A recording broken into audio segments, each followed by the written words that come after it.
Happy Saturday, one Scoop family. What's up with y'all? Hope you're enjoying your weekend.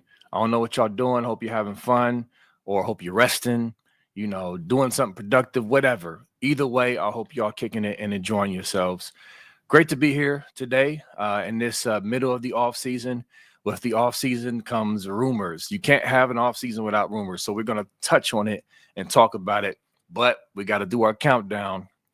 3 days until Big Ten Media Days starts this upcoming Tuesday. It's a 3-day event.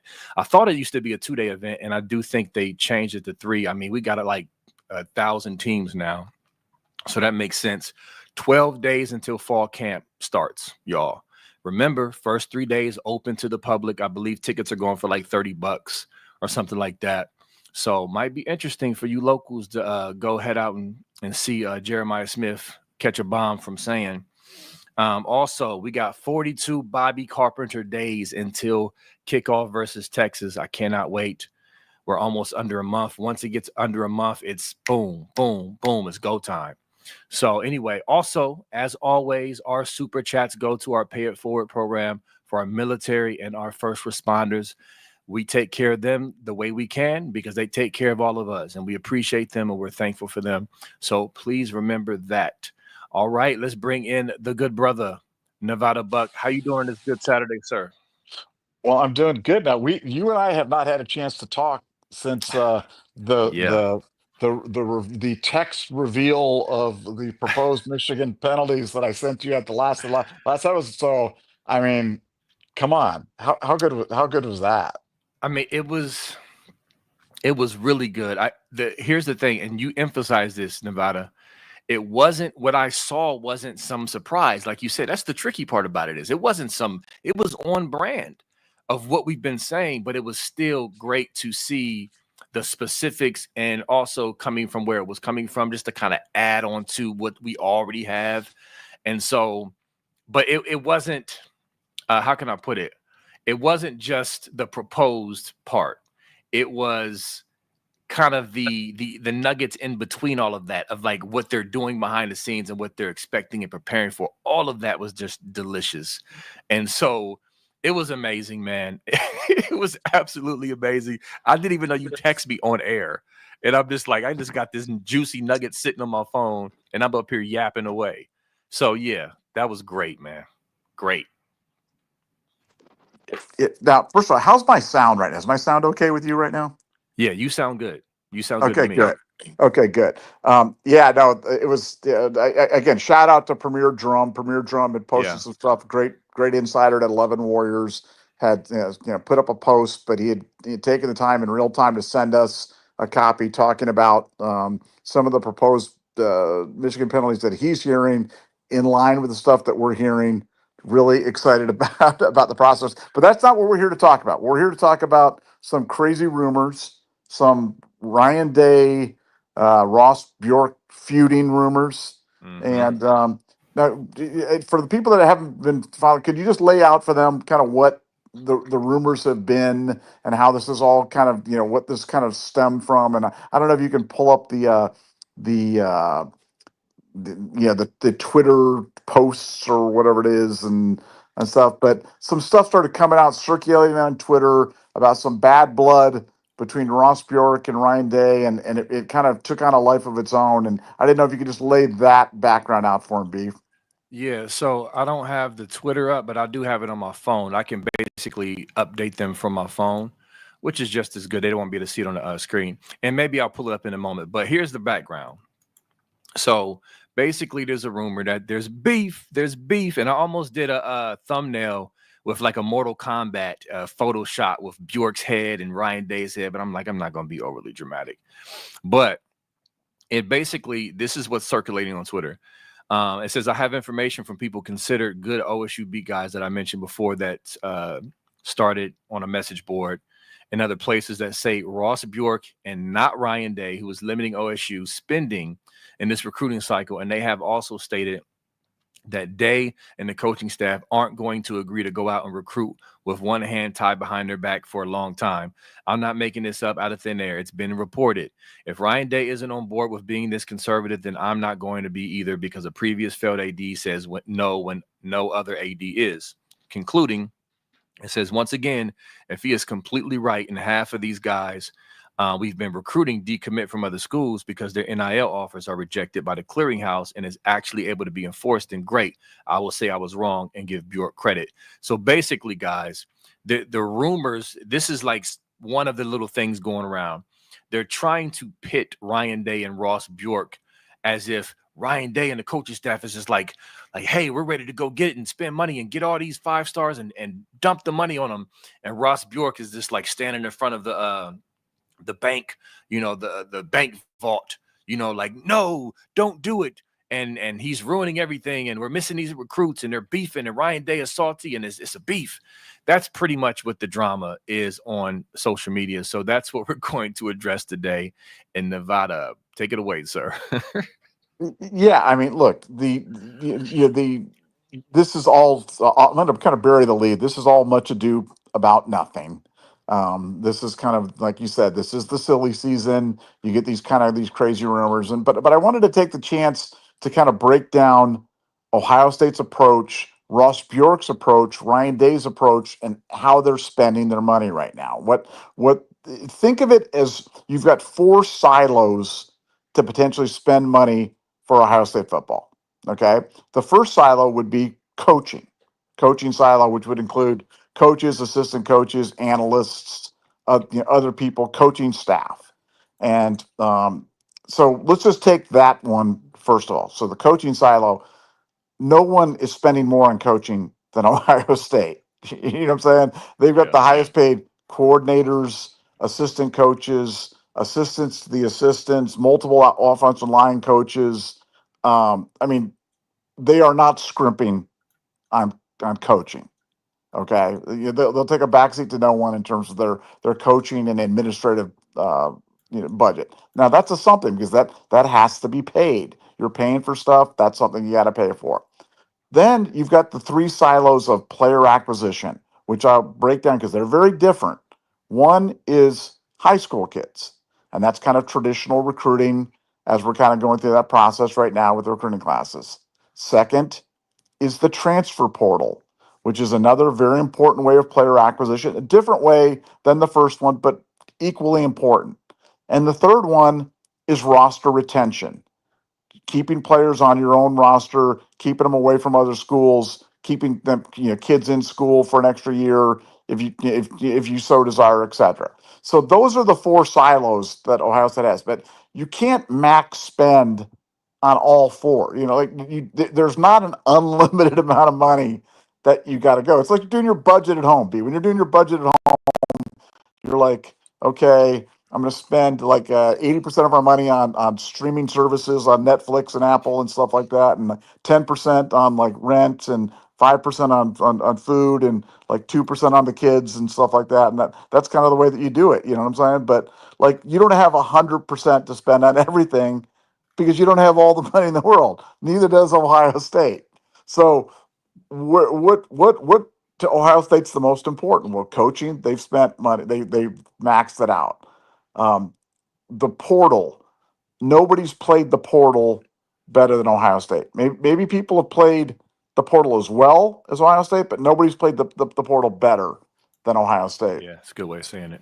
I mean, because you think about it, you think about, obviously 2 years ago when they landed, Caleb Downs, Quinshawn, Will Howard, Julian Say. I mean, and this one you go out and you get Ethan and Bo Atkinson and Philip Daniels and I'm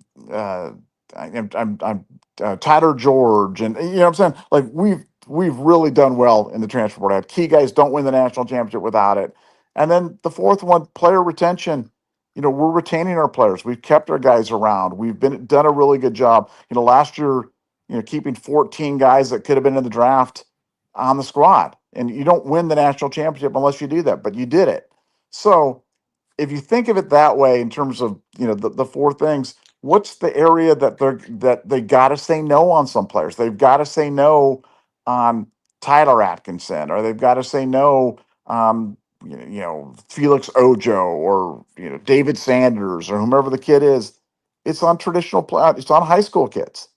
they're not going to be top of the mark on high school kids. And that's a different philosophy. So for Ohio State right now, they're sitting like 4th or 5th in the country in average star rating on the kids, which I've always told you is the only way to evaluate your incoming classes, because number of kids is, that's totally, just because somebody brings in 30 lower ranked kids doesn't make it a better class than you bringing in 20 higher ranked kids. Right. But they may have more points because they just have more kids. But, average star ranking, we're 4th or 5th in the country in that. We're killing them on the other 3 silos. So I really wanted to take the chance to kind of start educating people about Ohio State's approach, about what their approach should be to evaluating this. And what the biggest change for people is, the only way to acquire players before really used to be the one side, the traditional recruiting. That was the only way to bring kids in, because transfers in the portal were extremely, difficult. You might get the occasional John Kerr or Justin Boren or something like that, but like, it was not easy to transfer. You know what I'm saying? Like, it didn't happen often. It was not a primary way of acquiring talent. Very difficult to do. Kids had to sit out, and very, very difficult. But now the transfer portal is a super viable way for you to add talent to your thing. And because you can pay, now roster retention has become an equally important thing too. So it's just a question of whether Ohio State's going for proven over prospect, for culture over cash, and that's what they're doing.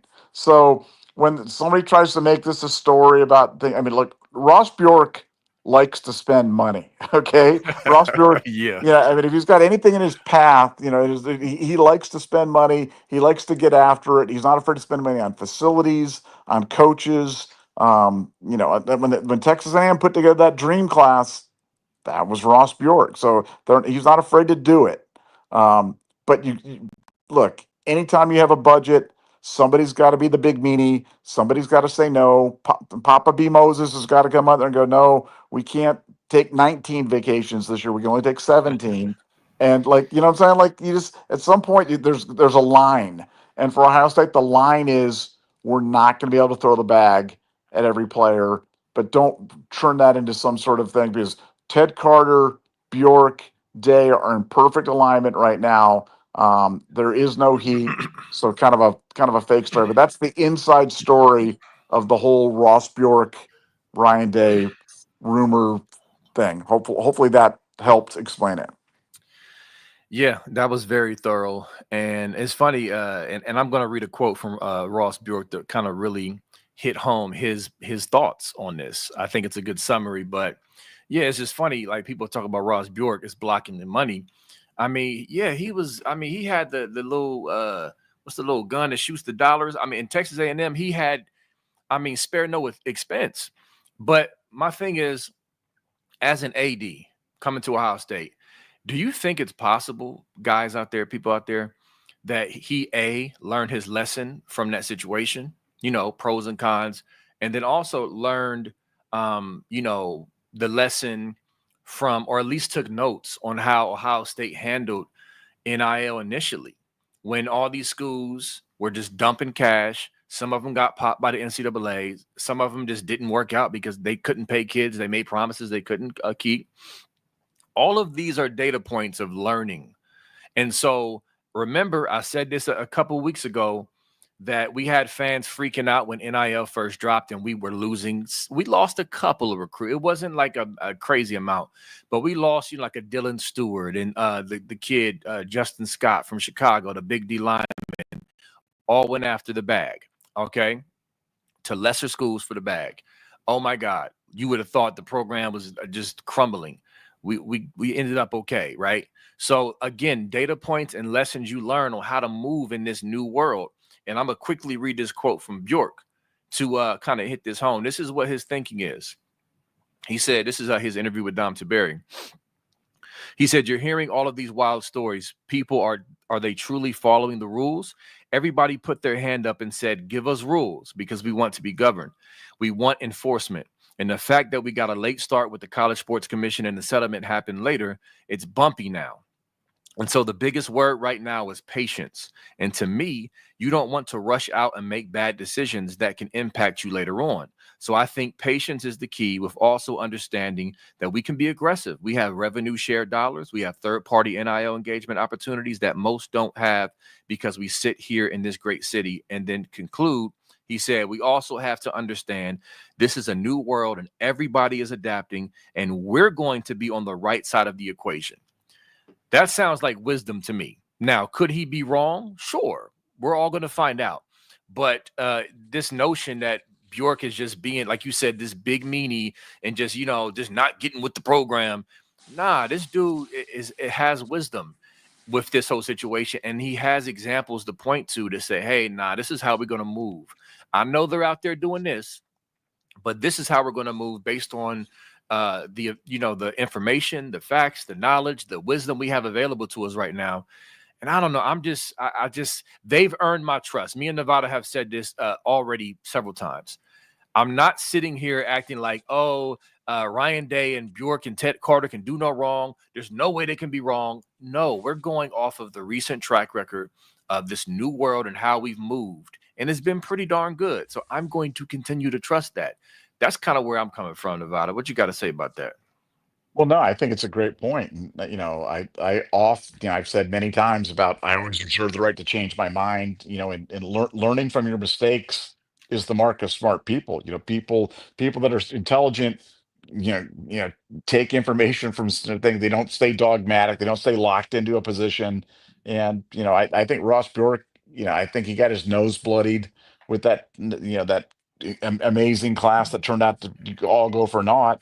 And I think for him, is a real smart decision in terms of saying, hey, let's, this is a transitional time. I mean, everything's brand new in terms of the guide rails, submitting deals, front-ended deals, back-ended deals, performance-based. I mean, it's all crazy town right now. So at some point, you have to have your own rules and your own budget and just have your own belief system, because nobody knows for sure how this whole thing's going to shake out. And while Right. other people may want to take, they want to be riskier or do stuff or operate like it's an uncapped environment. And Ross is going, hey guys, we have to prepare for the fact that these deals could all count against a future cap.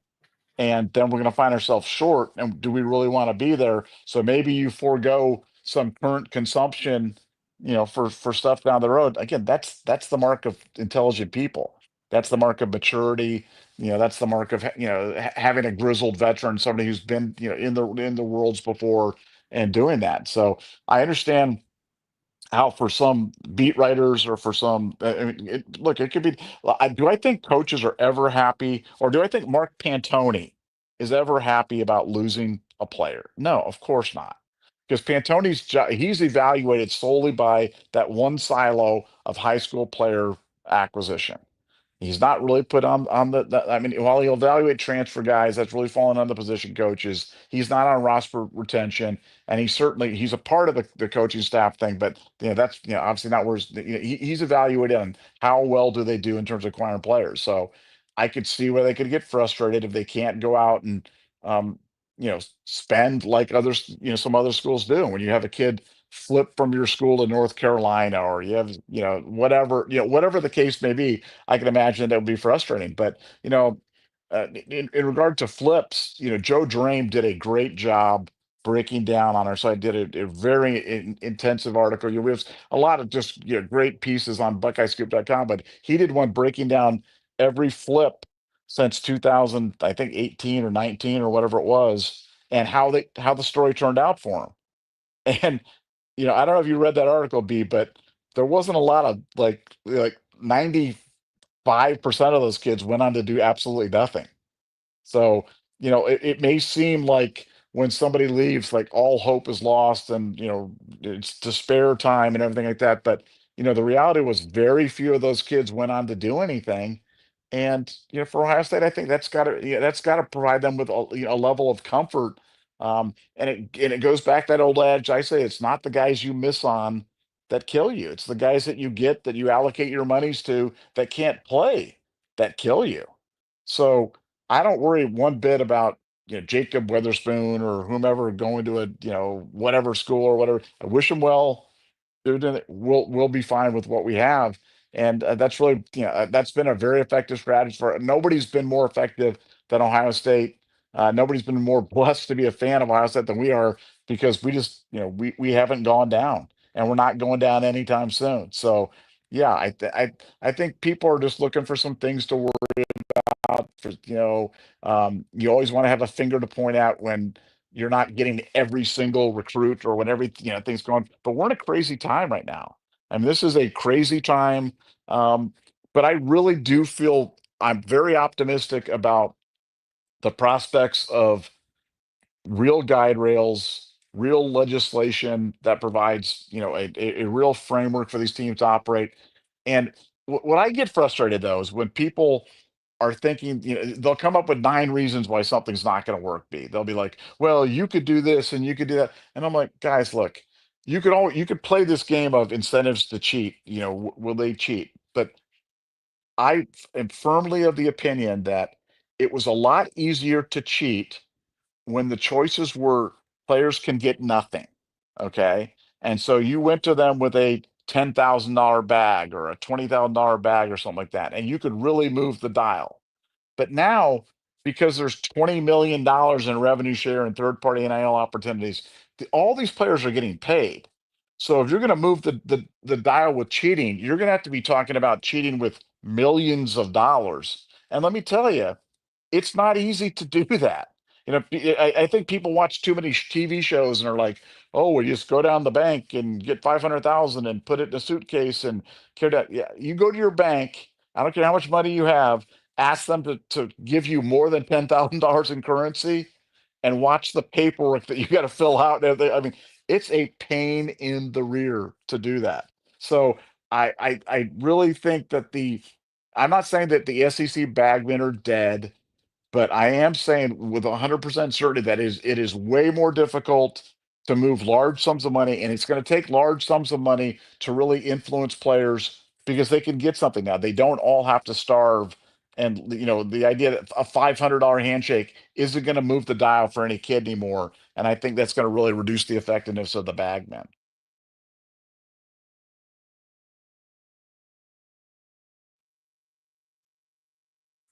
My mic was muted.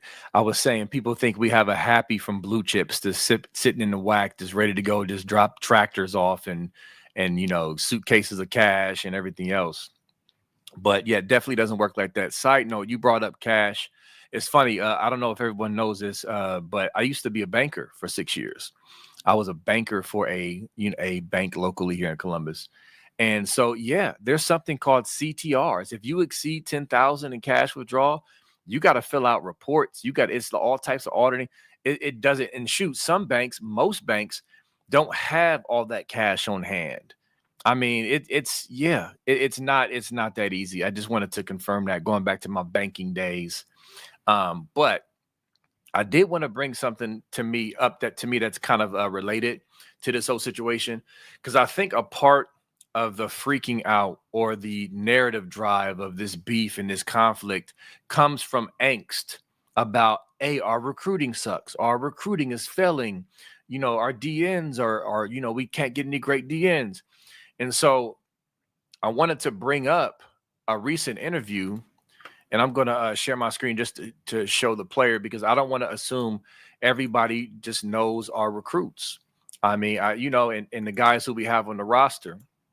But this is Zion Grady. CJ Hicks was just recently, the current linebacker, number 11, CJ Hicks. He was just recently interviewed, and he was asked, who on the team would you consider, like, the typical question of who's the next breakouts?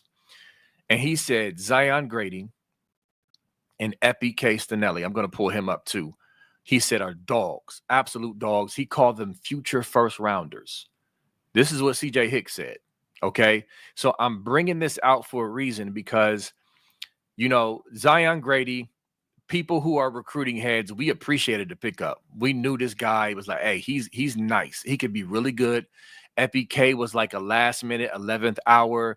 Hey, this is a nice pickup, but he didn't get the 5-star, bells rung when he committed either.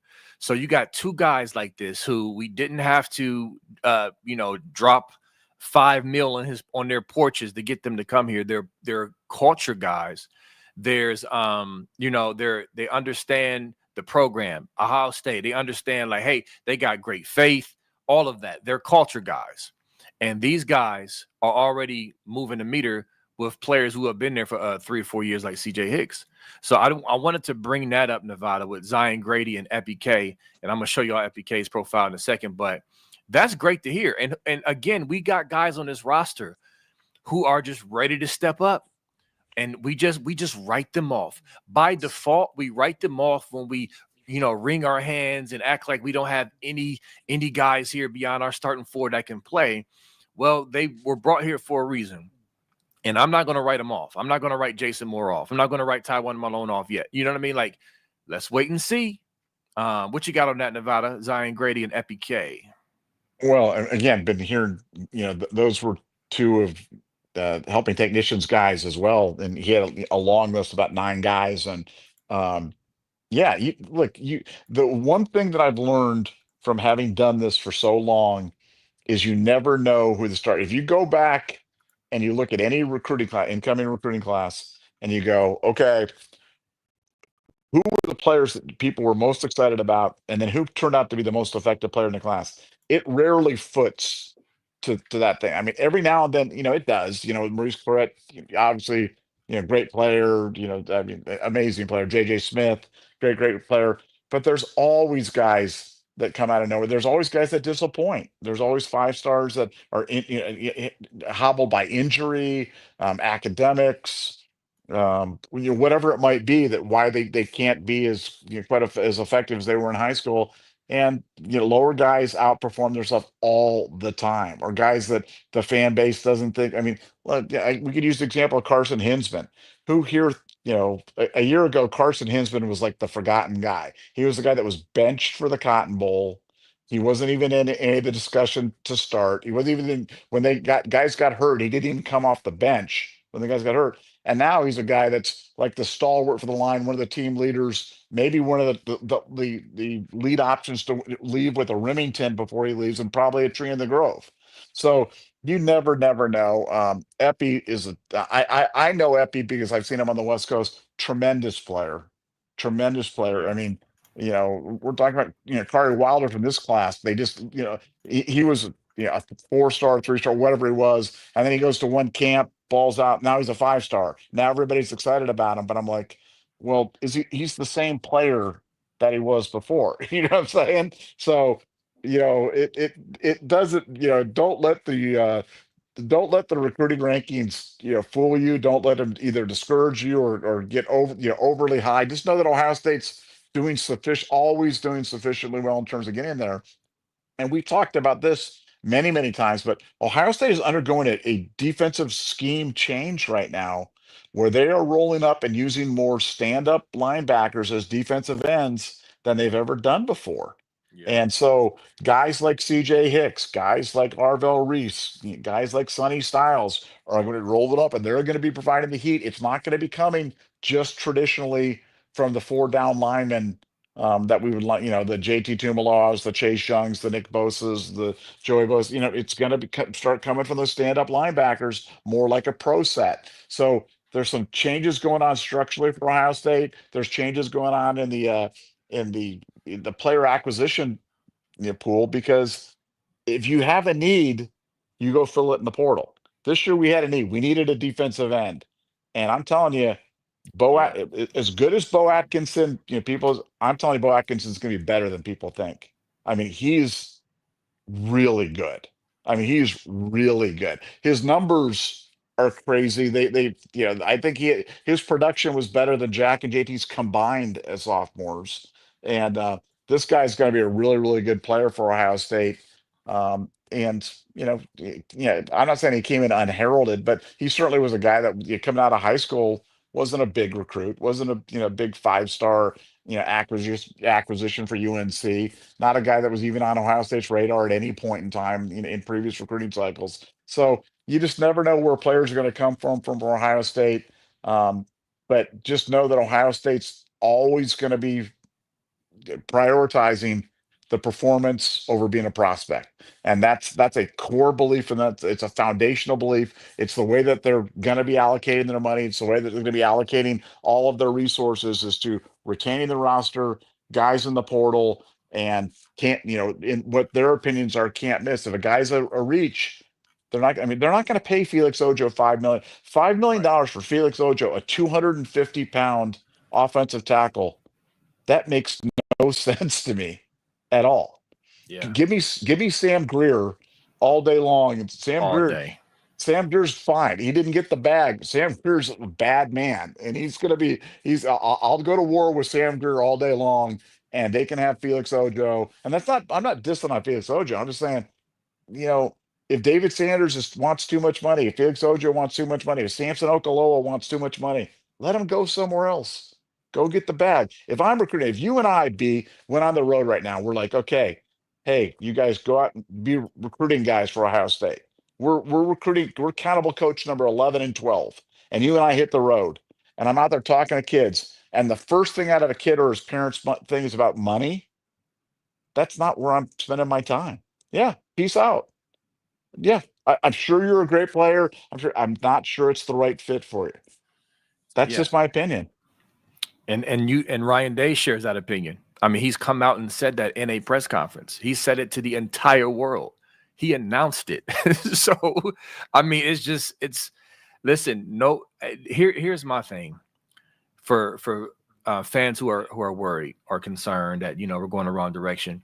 Nobody wants to win more than Ryan Day and this coaching staff and this administration. Nobody. I guarantee you that. So if they're going in a certain direction, it's because they believe it's the right direction to go in for the betterment of the program. And so, and again, they know better than anybody the ins and outs of their locker room and their institution. So again, it's a level of trust. Now, from outside looking in, it makes sense to me. I mean, looking at everything, but they have an even more intimate look into the program and know what it takes. And so, yeah, I'm not. Give me Ethan Owanawa. I'm sure I butchered his last name. Sorry, Ethan. Give me him, who's actually had production on the college level, for more money than I would give Ojo or David Sanders. And some people say, well, you can't live off the portal. Well, you kind of can for now. Like, to me, we've done really good in the portal. Here's the thing. Here's the balance. It's not like we go get a whole roster out of the portal. We go get needs out of the portal. And again, what Ross is saying is, hold on now. Think the dust will settle. Let's not overreact and do something that's going to harm us later. Let's ease back, still be aggressive when we need to, when we feel like it's necessary, but we're not about to dump. We're not about to get guys in this class off of bidding wars.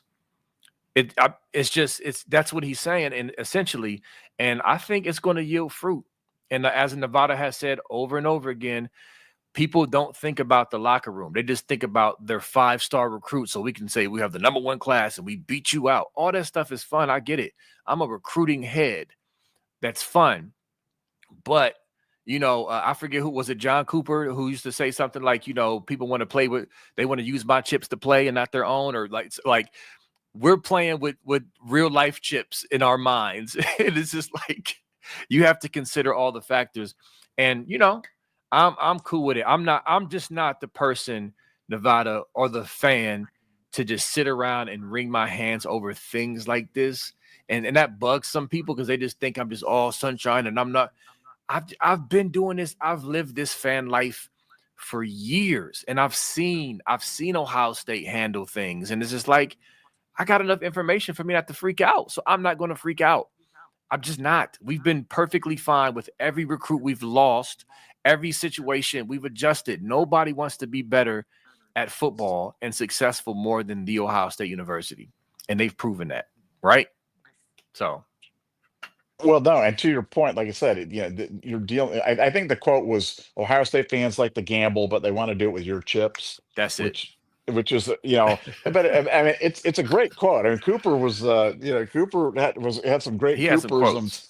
Yeah, he had some quotes, man. And no, I just think that, you have to remember, this isn't a video game. You're dealing with real life people. The video game you're playing, and B, you have a chance to, add a lineman that's 1 point higher than your other lineman, and you just add them on your team, and everything just, your team got better.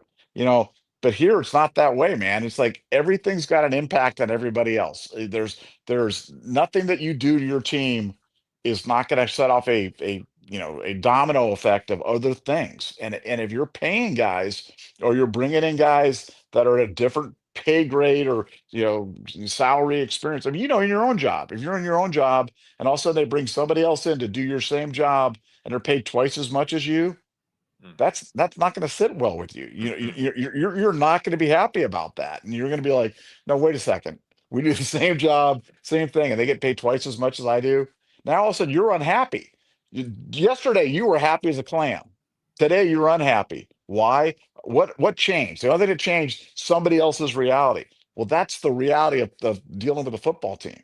We're dealing with a football team. You're dealing with, and there's no secrets, so there's no way to do it and keep it, under the covers, and nobody will ever see they'll never know what they got or whatever, because everybody talks. All the agents talk, the parents talk, the mentors talk, the players, they all talk, and people are going to find out what's going on there. So you better have discipline. You better be willing to. You better have a lot of conviction, and you better be willing to back up your beliefs in terms of you're doing it, because anything you do is going to set off a negative impact, a potentially negative impact on somebody else. So I do not envy the Ohio State staff for this. I don't envy Pantoni. I don't envy any of those guys, because this is something that, God bless them, that Jim Tressel or Urban Meyer or Woody Hayes or any of those other coaches didn't have to deal with. And I would think that for Urban Meyer, the biggest thing keeping him from ever returning to the college ranks, let alone the fact that he's got a great job, tons of money, and assist in his head, is the fact that he doesn't want to deal with this. I wouldn't want to deal with this. Neither I does think Saban. ultimately, neither does Saban. I mean, ultimately, what's going to drive Ryan Day out of whether, despite the pressures and everything else, it's going to be dealing with this. He's going to go. I'd rather go to the NFL, where I can sign players and have contracts and know that I've got my franchise quarterback for the next 10 years, and I don't have to worry about, you know, people recruiting my lineup in the middle of the season. I mean, I don't know how they do it. So, like I said, they have my undying respect for the job, because the job they do is not, I know they're paid handsomely. I know they live a very good lifestyle, but man, um, they they put up with a lot. They deal with a lot, and they handle a lot. And as you said, nobody does it better than Ohio State. So we're very blessed. Nobody. And a couple quick things so we can get to super chats. This is everything you just said, Nevada, was great. But one thing stuck out to me. This is why I have so much respect for Ryan Day as a coach and as a person. And you talked about what he has to deal with versus Urban Meyer and Tressel, who are great coaches. Ryan Day had to deal with COVID. That has never happened in college football history, right? As far as that whole epidemic and how they had to just, that in itself was just like, man. And then, of course, NIL, transfer portal, all of that. Ryan Day look at his record and look at how he's navigated through all of this stuff, this new age, new world stuff we're dealing with, that we had unprecedented stuff. You missed And something. You said what? You missed something. Oh, hold on. What else? Hold on. What? Oh, okay. Expansion, college football playoffs. COVID. We're talking about Ryan Day. What Ryan Day's had to face, man. That others haven't had to face. That others haven't had to face. So we got COVID, NIL, transfer portal, college football playoffs, expansion. What else am I missing? Well, the biggest cheating scandal in the history of college sports. Of course. See, I wasn't gonna make this another Michigan show. No, I'm joking. No, but that is absolutely correct. Thank you, Nevada. This is why you are the Nevadabuck. Of course. And listen, that is a great point. Oh, gee, that's a whole nother podcast right there, bro. Right there. I mean, so, and listen, I've preached about this so many times that his reputation with some fans, and it's a lot better now because of the natty, but losing that 3-game cheating window literally had him on the ropes. I mean, just mentally and literally, as far as his job, all of that. So that's just another massive, I know some of y'all hate that word, keep hating, massive, just boom on top of the pile of just things. So if you don't respect Coach Ryan Day for all of that up to this point, and he still has the Bruce Leroy glow ready to get going again to win another natty, and loves Columbus and loves this program and is a great ambassador, and you still hate this man, I'm saying there's still people who hate Ryan Day, Nevada. I'm talking to them. I don't know what's wrong with you, but that is a great point, Nevada. Good Lord. Well, think about it, but you know, it did affect it. It affected everything. I mean, it got into his head. I mean, it'd be like you playing basketball, and every time you make a move or every time you call it a play, they know they're jumping out and they know exactly where it's going. You know, that's going to frustrate you. You're going to be like, man, I can't do anything. We Right. can't run our offense. We can't do anything. They know every time I call this that we're going to do this, and they're just one step ahead of us. That's how Michigan's been with Ryan Day for 3 years. They were one step ahead of him, and I absolutely think that it caused him to overthink the 2024 game where he thought he had just such an advantage and he was just going to prove some points and do some stuff. But yeah, no, it had a far-reaching implications on CJ Stroud's college legacy, on on Ryan Day's, on the entire. It created an inadequacy and a doubt in the entire Ohio State fan base. This cheating scandal did. So yeah, I mean, COVID, cheating, NIL, expand. I mean, like you said, the expansion part. Before teams would play, 9. Yeah, I do love that. I mean, that is great. The Think about the schedule now. Now that you've added USC and UCLA and Oregon and Washington to your schedule, I mean, like the schedule's no joke in the Big Ten anymore. You're not playing. You don't just have one game at the end of the year where you play Michigan and that's it. And every other game is a 50-point blowout. You know what I'm saying? Like you take a road trip up to Washington, you take a road trip to Oregon or go to USC or something. That's not a joke, my dude. Those games and USC and Oregon are about to get really good. They're about to get really good. They are serious on their recruiting trail right now. They are spending a lot of money, and I know people bag on Lincoln Riley, but I think Lincoln Riley's a heck of a coach. I don't know about big game Dan Lanning, but they've got a ton of money, and as long as Phil Knight's alive, they're going to be formidable. But I mean, yeah, Ohio State's got let's just put it this way. Ryan Day faces stuff that nobody's ever had to face before, and he now delivered us a freaking national championship. So he's earned an eternal thumbs up from Nevadabuck there for Ryan. No matter what happens the rest of his career, I give him the thumbs up because he did it, and he'll do it again. And Nevadabuck's he will do it again multiple times before he leaves. I agree. We are on the same page with that. And yes, we brought up Michigan, of course. I wanted to show off my latest meme that I've posted. It's getting a lot of responses. The Michigan fans they just love it. They absolutely love it. But if you've been under a rock, maybe you haven't heard about the whole Coldplay cheating scandal. The couple got caught in 4K at the Coldplay concert. So I got Harbaugh hugging on his darling Connor Stallions, and I got the little NCAA hand grabbing the trophy. You know what I'm saying? So I had to share that with y'all. It's you talking about guilty pleasures. Like I love just making memes and videos, especially for Michigan. And I got heat in the hopper for when that hammer drops. Like y'all don't even understand what I got. So that's another thing I'm waiting on Nevada for that hammer to drop is I'm just gonna unleash the hounds. Like it's gonna be crazy. It's coming. I'm telling you, it's coming. Yeah. But anyway, speaking of Michigan as well, we're gonna go ahead and go to super chats. Let me go ahead and stop sharing my screen. So first of all, thanks, Karis. It just says B-Mos is fire. The orange little fire emoji was hiding in the orange, and I didn't see it at first. I thought you were just saying B Moses. I'm like, what? What's up? What? But no, thanks for the 1999. Appreciate it. Thanks so much. Yeah. All right. We got at Adam Dare 6636. Thanks for the 10. Do you ever ask the recruits what Michigan is telling them during the process? I would love to know what their workaround is, what their sales pitch is with sanctions looming. Great question. And I'm going to defer to Dev, Mello, and Funky. I'm going to holler at y'all. That's a good question. I'm going to ask them that. Now, I'll say this. I'll give you my thoughts on what they're saying. And then Nevada, obviously, you can jump in.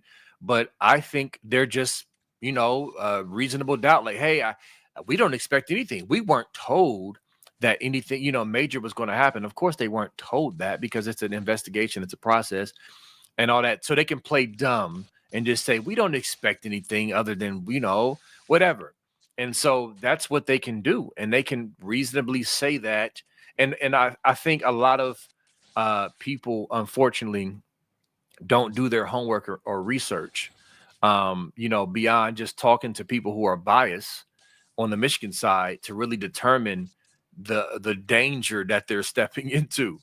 And so that's what I think they're doing. But specifically with Dev, Mello, Funky talking to the recruits and the parents as much as they do, I'm going to holler at them and I'm going to get an answer to this question about what they're being told by, Michigan for the recruits that are being recruited by Michigan, that are also Ohio State recruits. What you got on this, Nevada?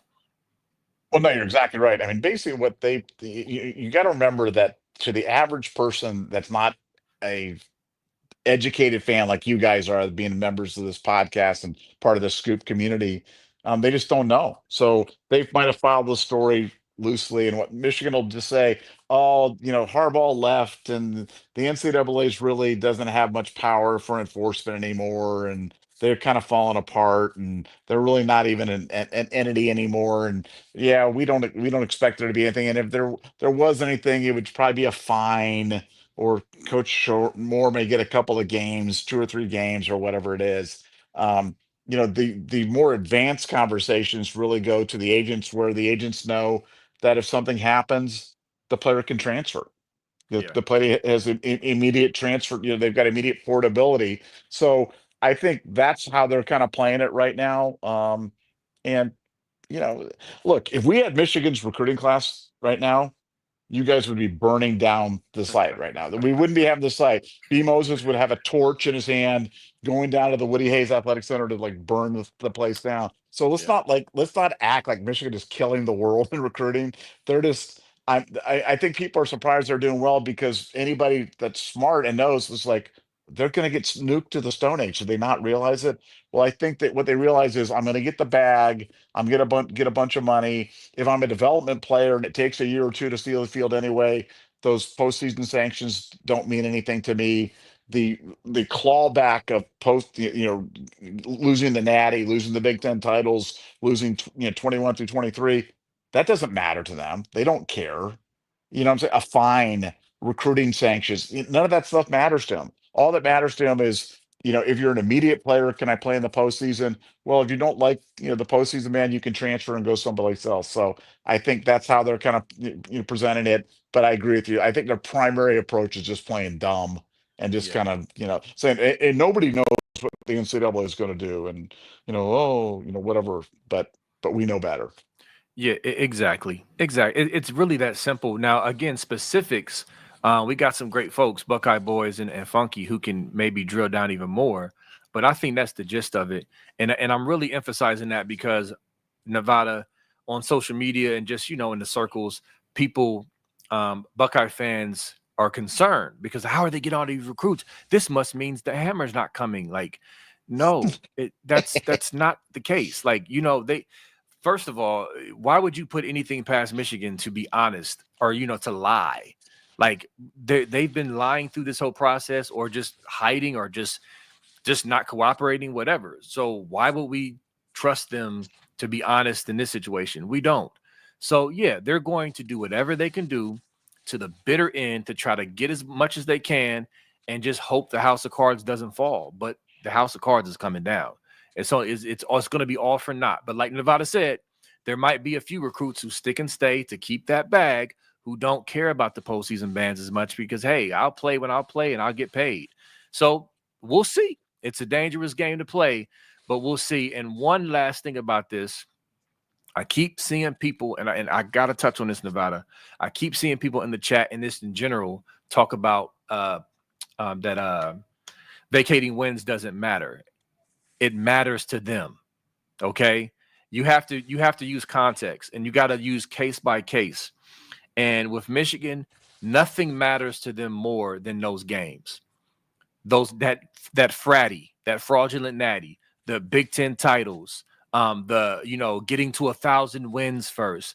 Like, they worship that stuff, like literally at the altar, worship that stuff. So you take away all of that and say, hey, it's fraudulent. You didn't win these games. That is going to crush them.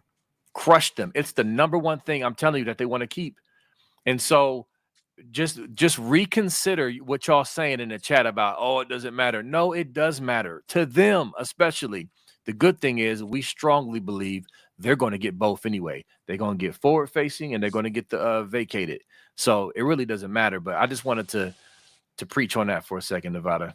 Well, it's interesting because there's really a split in the Ohio State fan base. Because I've heard, I mean, there are some people in the Ohio State fan base that absolutely believe that the only thing that matters is forward-looking sanctions. That there's, I'd say about 50%, and there's about 50% of people that believe that the only thing that matters is that the forward-thinking stuff doesn't matter. It's stripping the back stuff from them. You know what I'm saying? So it is kind of an interesting divide. But to your point, we fully expect that they're going to get both. So it's the old, the gift. Why not both? Well, I think they're going to get both. And now, until it's actually in hand and we have it, we're not going to spike the football and run around the field and do the celebration dance. But when that does happen, yeah, we be partying that night for sure, because that's going to be, it's just gonna be glorious to see. You want to see in life, you want to see the right things done. You know what I'm saying? Like, when somebody cheats and does something like that, you want to see, you know, some repercussions for that. And they've been so shameless about it. They've been so arrogant about it. They've been so defiant about it. No contrition, no self-awareness about the situation. You just want to see it happen. So when it does happen, I can't wait, and we'll be here to discuss it. Absolutely. Justice needs to be served. And like your boy Shane Gillis on the ESPYs the other night said, it's like, just gonna let them cheat, no repercussions. Like that, because what people who are not dialed in, they think that's what's happening. They think, oh, well, it hasn't happened. It's going to happen. We've been all over this timeline, y'all. We're finally coming to an end, and the NCAA process is painfully long, but this is actually going faster than most, considering everything. So listen, just sit tight, y'all. Sit tight.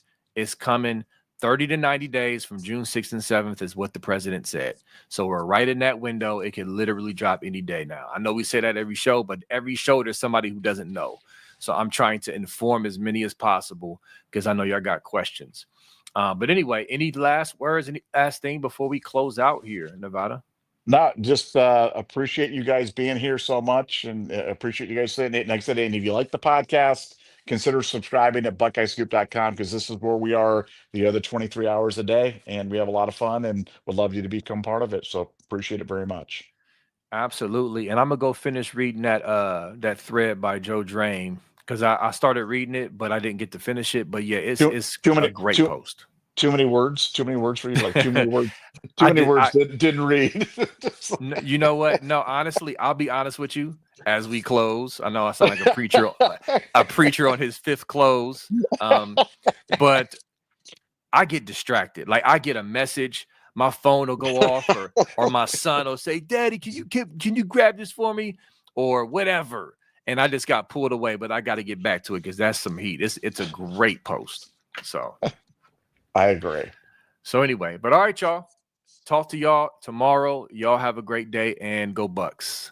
Peace.